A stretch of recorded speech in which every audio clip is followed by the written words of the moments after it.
ಇದು ಕ್ರಿಪ್ಟೋ ಟ್ರೇಡಿಂಗ್ದು. ಇದರಲ್ಲಿ stop loss ಇಟ್ಟಾಗಿದೆ. ಅಂದರೆ ನಾನೇನು ಟ್ರೇಡ್ ಮಾಡಿಲ್ಲ, ಇದು ಜಸ್ಟ್ ಅನಾಲಿಸಿಸ್ ಥರ ಮಾಡ್ತಾಯಿದ್ದೀನಿ ಅಷ್ಟೇ. ಇದು ನೋಡಿ, ಎಂಟ್ರಿ ಲಾಜಿಕ್ ಬಂದ್ಬಿಟ್ಟು ಸಿಂಪಲ್ಲು. ನಾನು ಯಾವಾಗ ಎಂಟ್ರಿ ಆದೆ ಅಂತ ಹೇಳೋದಾದರೆ, ಇದರಲ್ಲಿ ಇಲ್ಲೇನೊಂದು ರೆಸಿಸ್ಟೆನ್ಸ್ನ ಸ್ಟ್ರಾಂಗ್ ಬ್ರೇಕ್ಔಟ್ ಕೊಟ್ಟಿದೆಯಲ್ವಾ, ಸೊ ನಾನು ಈ ಐಯಲ್ಲಿ ಎಂಟ್ರಿ ತೊಗೊಂಡಿದ್ದೆ. ಸ್ವಲ್ಪ ನೋಡ್ಬೋದು, ಇಲ್ಲಿಂದ ಸ್ವಲ್ಪ ಮೂಮೆಂಟ್ ಕೊಟ್ಟಿದೆ ಅಪ್ಸೈಡು. ಅದಾದಮೇಲೆ ಇನ್ನೇನು ಸ್ವಲ್ಪ ಜಸ್ಟು ಇನ್ನೊಂದು 10 ಪಾಯಿಂಟ್ಸ್ ಮೂವ್ ಆಗಿದ್ರೆ ನನ್ನ ಟಾರ್ಗೆಟ್ ಇಟ್ಟಾಗಿರ್ತಾಯಿತ್ತು. ಬಟ್ ಅಲ್ಲಿಂದ ಫಾಲ್ ಆಗಿ ಸ್ಟಾಪ್ ಲಾಸ್ ಇಟ್ಟಾಗಿದೆ. ಓಕೆ, ಈ ಥರ ಆಗುತ್ತೆ ಟ್ರೇಡಿಂಗಲ್ಲಿ, ಅದನ್ನೆಲ್ಲ ಅಕ್ಸೆಪ್ಟ್ ಮಾಡಬೇಕು. ಇದು ಜಸ್ಟ್ ನಾನು ಪ್ರಾಕ್ಟೀಸ್ಗೋಸ್ಕರ ಮಾಡ್ತಿರೋದು. ಇದರಲ್ಲಿ ಯಾವುದೇ ರೀತಿ ಅಮೌಂಟ್ ಹಾಕಿ ನಾನು ಮಾಡ್ತಿಲ್ಲ. ಈ ಟ್ರೇಡ್ ಜಸ್ಟ್ ಪ್ರಾಕ್ಟೀಸ್. ನಾನು ಮುಂದೆ ಹೇಳೋ ಟ್ರೇಡ್ಗಳೆಲ್ಲನೂ ಜಸ್ಟ್ ಪ್ರಾಕ್ಟೀಸಾಗಿ ಹೇಳೋದಷ್ಟೇ. ಇದೊಂದು. ನೆಕ್ಸ್ಟು ಬಿಟ್ಕಾಯಿನಲ್ಲಿ ಒಂದು ಮಾಡಿದ್ದೆ, ಅದು ಕೂಡ ಸ್ಟಾಪ್ ಲಾಸ್ ಇಟ್ಟಾಗಿದೆ. ಇದು ನೋಡಿ,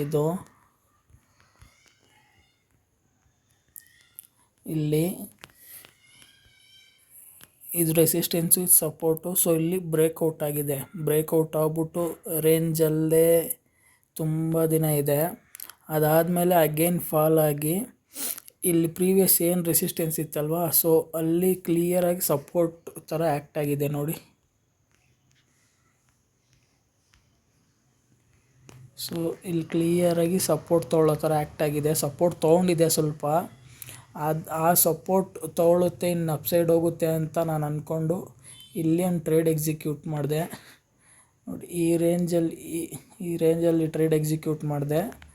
ಬಟ್ ಅದು ಕೂಡ ರಿವರ್ಸಲ್ ಆಗಿ ಸ್ವಲ್ಪನೇ ಮೂಮೆಂಟ್ ಕೊಟ್ಟಿದ್ದು, ಅಲ್ಲಿಂದ ರಿವರ್ಸಲ್ ಆಗಿ ಸ್ಟಾಪ್ ಲಾಸ್ ಇಟ್ಟಾಗಿದೆ.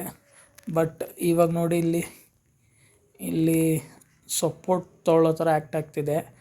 ಇಲ್ಲೂ ಕೂಡ ಟ್ರೇಡ್ ಪ್ಲ್ಯಾನ್ ಮಾಡ್ತೀನಿ. ಯಾವಾಗ ಮಾಡ್ತೀನಿ ಅಂದರೆ, ಈ ಲೈನ್ಸ್ ಇದೆಯಲ್ಲ, ಈ ಲೈನ್ಸ್ ಮೇಲೆ ಬಂದು ಕ್ಯಾಂಡಲ್ ಸ್ಟ್ರಾಂಗಾಗಿ